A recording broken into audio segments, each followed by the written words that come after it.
초기 교회의 문서들 중에 우리가 가진 성경에는 실려 있지 않지만 중요한 문서로 여겨지는 책이 한 권 있습니다. 클레멘트의 서신이라고 하는 책인데요. 초대교회에서 서신서들 중에 성경에 포함시킬 책들을 선택하는 과정에서 최초에는 선택되었지만 이후에 최종적으로 제외되었던 서신들 중 하나입니다. 교단에 따라서는 이 클레멘트의 서신을 성경에 포함시켜서 여전히 읽고 있는 교단도 있습니다. 이 클레멘트 서신은 클레멘트라고 하는 로마 교회 감독이 고린도 교회에 쓴 편지였습니다. 그 내용은 고린도 교회에 큰 해를 끼치고 있었던 파벌주의와 분열을 없앨 것을 종용하고 있었던 편지였습니다. 클레멘트는 어떻게 교회가 시기와 불화를 근절시키고 평화를 확보할 수 있는가라는 주제에 초점을 맞추고 교회가 닮아야 할 일련의 성경의 모델들을 제시하고 있는 것을 보게 됩니다. 그 성경의 모델들 중 눈에 띄게 인용되고 있는 인물들이 있는데 그들이 바로 아브라함과 롯과 그리고 라합이었습니다. 그런데 재미있는 사실은 이들 모두 그들이 구원을 얻을 수 있었던 이유에 대해서 믿음과 환대라는 말을 함께 사용하고 있다는 것입니다. 아브라함은 그의 믿음과 환대로 인해 하나님은 그것을 의로 여겨 주셨다. 그의 환대와 경건으로 인해 롯은 소돔 전역이 불과 유황으로 심판을 받을 때에 소돔에서 구출되었다. 여호수아가 보낸 정탐꾼들을 향한 그녀의 믿음과 환대로 인해 기생 라합은 구원을 받았다. 이처럼 클레멘트의 서신은 아브라함과 롯과 그리고 라합이 믿음과 환대로 인하여서 구원을 얻었다라고 두드러지게 표현하고 있는 것입니다. 여기서 환대라는 것은 손님이나 방문자 그리고 낯선 사람들을 관대하고 호의적으로 받아주고 기쁘게 해주는 것을 의미했습니다. 근동 지역에서 환대는 광야에서 방황하는 이들을 목자들이 자신의 텐트에 조건 없이 받아들이는 그러한 행위를 뜻하는 것이었습니다. 로마 교회의 감독이었던 클레멘트가 이러한 환대를 구원과 같은 의미로 사용하고 있다는 것은 초대교회의 성도들은 믿음이라는 것과 환대라는 것을 같은 뜻으로, 그러니까 하나님께서 우리에게 주신 구원이란 다름 아닌 환대이며 또한 그 구원의 삶을 산다는 것은, 다시 말해 믿음을 가진다는 것은 환대하는 삶을 살아가는 것으로 이해하고 있었다는 것입니다. 구원이란 환대이며 믿음은 그로 말미암아 환대의 삶을 살아가는 것이 되는 것이죠. 그렇다면 이러한 환대하는 삶과 믿음의 삶은 어떻게 연결되어지는 것이고 또 우리는 어떻게 그러한 진정한 환대의 삶을 살 수 있는 것일까요? 우리는 3주 전부터 요셉의 생애를 살펴보고 있습니다.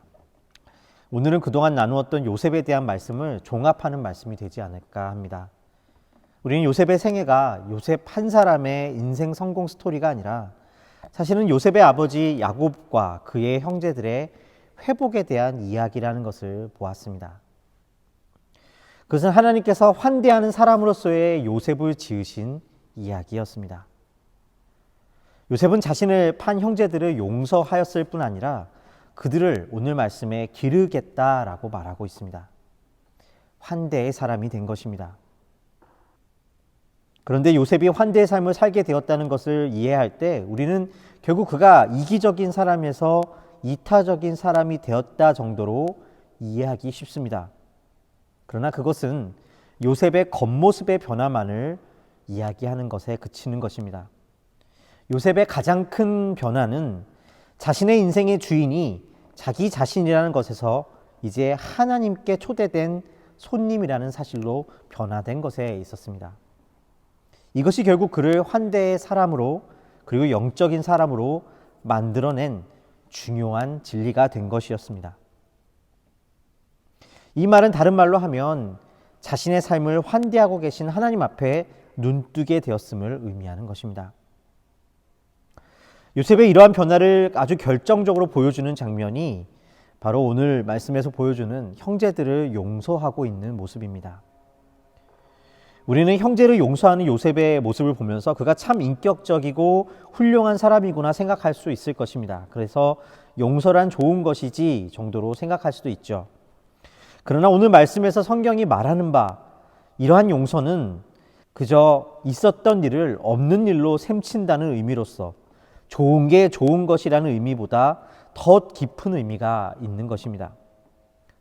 그것은 바로 우리 가운데 계신 하나님과 화해하는 것이며 우리를 환대하고 계신 하나님을 발견하는 데 있는 것입니다.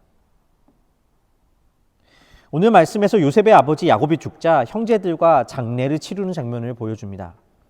요셉의 형제들은 아버지 야곱이 죽자 이제 형 야곱이 자신을 해하지는 않을까 노심초사하게 됩니다. 그들은 아마도 요셉이 자신들에게 죄를 묻지 않고 살려둔 것은 요셉이 가졌던 아버지에 대한 최소한의 예의는 아니었을까 생각하게 된 것이죠. 그러니 이제 아버지가 없다면 상황은 달라지는 것이었습니다. 그들은 이제 요셉이 본격적으로 자신들에게 복수를 하게 되지는 않을까 생각하게 되었던 것입니다. 그들은 요셉에게 찾아와 다음과 같이 이야기합니다. 요셉의 형제들이 그들의 아버지가 죽었음을 보고 말하되 요셉이 혹시 우리를 미워하여 우리가 그에게 행한 모든 악을 다 갚지나 아니할까 하고 요셉에게 말을 전하여 이르되 당신의 아버지가 돌아가시기 전에 명령하여 이르시기를 너희는 이같이 요셉에게 이르라 내 형들이 내게 악을 행하였을지라도 이제 바라건대 그들의 허물과 죄를 용서하라 하셨나니 당신 아버지의 하나님의 종들인 우리 죄를 이제 용서하소서 하매 요셉이 그들이 그에게 하는 말을 들을 때에 울었더라. 그의 형들이 또 친히 와서 요셉의 앞에 엎드려 이르되 우리는 당신의 종들이니이다. 여러분은 이 장면에서 요셉의 형제들이 어떻게 보이십니까? 그래도 일만의 양심은 있구나 하는 마음이 드십니까? 특별히 오늘 말씀에 보면 그 형들은 자신들을 가리켜 당신의 형제라고 부르고 있는 것이 아니라 당신 아버지의 하나님의 종들이라고 스스로를 낮춰서 부르고 있는 것을 보게 됩니다. 요셉은 이 이야기를 듣고 울었다라고 이야기합니다. 왜 요셉은 형제들의 이 이야기를 듣고 울었을까요? 억울하게 팔려갔던 지난날이 생각났기 때문이었을까요? 그러한 자신의 인생이 너무나 안타까웠던 것이었을까요? 저는 그런 것이 아니었다고 생각합니다. 어쩌면 그것은 먼저 여전히 변하지 않는 형제들의 모습 때문이었지 않았을까 생각합니다. 형제들은 분명히 겉으로 보기에는 요셉에게 이전과 다르게 잘하고 있는 것 같습니다. 자신들의 잘못을 뉘우치고 있는 것도 같습니다. 요셉 앞에서 자신들의 몸을 낮추고 있기 때문입니다. 그런데 이 모습이 정말로 요셉과 형제들의 관계의 완전한 회복을 보여주는 것일까요?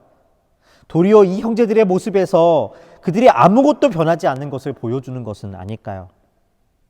왜냐하면 그들이 이와 같은 행동을 하는 이유에는 요셉을 사랑해서가 아니라 사실은 요셉이 자신들을 해칠까 봐, 그러니까 여전히 자신들의 이익과 목적으로 요셉을 대하고 있기 때문입니다. 요셉을 사랑해서도 아니고 그를 신뢰해서도 아니고 요셉이 가진 힘과 권세를 두려워함으로 그 앞에 서 있는 것입니다. 요셉의 눈물에서 우리는 여전히 변하지 않는 형제들의 모습과 또한 하나님을 신뢰하지 못하고 여전히 힘을 섬기며 관계를 회복하지 못하고 있는 그들의 모습을 보고 가슴 아파하고 있는 요셉의 마음을 보고 있는 것일지도 모르겠습니다. 그러한 그들에게 요셉은 이렇게 이야기합니다. 요셉이 그들에게 이르되 두려워하지 마소서 내가 하나님을 대신하리이까. 당신들은 나를 해하려 하였으나 하나님은 그것을 선으로 바꾸사 오늘과 같이 많은 백성의 생명을 구원하게 하시려 하셨나니 당신들은 두려워하지 마소서 내가 당신들과 당신들의 자녀들을 기르리이다 하고 그들을 간곡한 말로 위로하였더라. 요셉은 그들을 향한 용서를 다시금 재확인합니다. 그런데 이 말씀에서 요셉이 그의 형제들을 위로하면서 하는 말이 한 가지가 있었습니다. 그것은 내가 하나님을 대신하리까라는 말이었습니다. 지난주에도 잠깐 나누었지만 요셉은 이 이야기를 통해 내가 당신들의 복수를 하지 않고 있는 것은 하나님이 복수를 대신해 주실 것이라 라는 의미를 가지고 있는 것은 아니었습니다. 만일 그런 것이었다면 정말 그것이 간곡한 위로라고 오늘 말씀에서 표현될 수는 없었을 것이기 때문입니다. 그렇다면 무엇이었을까요? 요셉이 하나님을 대신할 수 없다는 이 말에서 하나님을 대신해서 그가 할 수 없다고 하는 그것은 무엇을 의미하는 것일까요? 그것은 이어지는 말을 통해 알 수가 있습니다. 바로 악을 선으로 바꾸실 수 있는 능력을 말하고 있는 것입니다. 다시 말해 요셉은 나는 하나님처럼 악을 선으로 바꿀 수 없다라고 말하고 있는 것입니다. 그러니 안심하라는 것이죠. 내가 하나님을 대신할 수 없으니 안심하라는 것입니다. 이것이 무슨 뜻일까요? 그것은 내가 하나님을 대신할 수 없으니 그것은 당신들의 그 악을 바꾸어낼 수 있는 책임이 내게 있는 것이 아니므로 나한테 잘 보일 필요가 없다라는 뜻이 되는 것입니다. 여기에 놀라운 능력이 숨어 있습니다. 사랑하는 성도 여러분, 우리가 하나님의 부르심을 받았다는 것이 그래서 세상을 섬긴다는 것이 사람을 바꿔낼 수 있는 책임이 우리에게 있다는 것을 말하는 것일까요? 우리가 정말 사람을 바꿀 수 있을까요? 아니, 다른 사람은커녕 나 자신조차도 바꿀 수 없는 것이 우리의 모습 아니겠습니까? 세상은 그리고 우리는 사실 잘 변하지 않습니다. 요셉의 형제들이 그러한 것처럼 겉모습은 변해 보여도 그 실체는 잘 변하지 않는 것이 바로 우리의 모습입니다. 그렇다면 그럼에도 불구하고 우리가 세상을 섬길 이유는 무엇에 있는 것일까요? 여전히 이 길을 가는 이유는 무엇입니까? 그것은 내가 그들을 변화시킬 수 있어서가 아니라 하나님께서 그 일을 그들 가운데 행하실 것이기 때문입니다. 요셉은 여기서 내가 하나님을 대신할 수 없다는 말을 통해서 자신의 책임이 그들을 변화시키는 것에 있는 것이 아니라는 사실을 보여주고 동시에 그것을 통하여서 그들로 하여금 당신들이 변했다는 사실을 내게 보일 필요가 없다라는 사실을 확인시켜주고 있는 것입니다. 그것은 내가 변화시키는 것이 아니라 악을 선으로 바꾸시는 선하신 하나님의 능력에 있습니다. 하나님이 이 세상을 변화시키고 사람을 변화시키십니다. 그리고 우리로 하여금 그 변화시키시는 일에 초대하시고 동참케 하실 분이십니다. 여전히 세상은 하나님을 알지 못합니다. 도대체 이해가 잘 되지 않을 때가 많습니다. 어쩜 저렇지라는 말이 절로 나옵니다. 나뿐만이 아니라 우리 자신을 보아도 그렇습니다. 그러다 보면 자꾸만 우리도 모르는 사이에 우리의 마음을 닫게 됩니다. 내가 책임질 수 없어 보이기 때문입니다. 그러나 하나님은 우리더러 책임지라고 부르지 않으십니다. 우리는 하나님을 대신할 수 없습니다. 하나님은 그저 내 자리에서 순종하라고 말씀하십니다. 여기에 요셉이 이야기하는 하나님을 대신할 수 없다는 고백이 담겨져 있는 것입니다. 그런데 아이러니한 것은 이러한 고백이 우리로 하여금 신실한 섬김의 삶, 환대의 삶으로 이끌어가게 된다는 것입니다. 요셉은 그래서 오늘 말씀에서 그들을 기르겠다라고 이야기하고 있는 것입니다. 하나님을 대신할 수 없다라는 이 고백, 정말 우리에게 놀라운 복음의 소식이 아니겠습니까? 내가 내 자신을 바꿀 수 없다. 사람을 바꾸는 것이 내 몫이 아니라 하나님께서 하시는 일이다라는 이 고백이 오늘 우리의 삶을 감사로 이끌고 그 속에서 섬김의 삶, 환대의 삶으로 이끌어가고 있는 것입니다. 요한복음 21장 말씀을 함께 보겠습니다. 육지에 올라보니 숯불이 있는데 그 위에 생선이 놓였고 떡도 있더라. 예수께서 이르시되 지금 잡은 생선을 좀 가져오라 하시니 시몬 베드로가 올라가서 그물을 육지에 끌어올리니 가득 찬 큰 물고기가 153마리라. 이같이 많으나 그물이 찢어지지 아니하였더라. 예수께서 이르시되 와서 조반을 먹으라 하시니 제자들이 주님이신 줄 아는 거로 당신이 누구냐 감히 묻는 자가 없더라. 예수께서 가셔서 떡을 가져다가 그들에게 주시고 생선도 그와 같이 하시니라. 이것은 예수께서 죽은 자 가운데서 살아나신 후에 세 번째로 제자들에게 나타나신 것이라.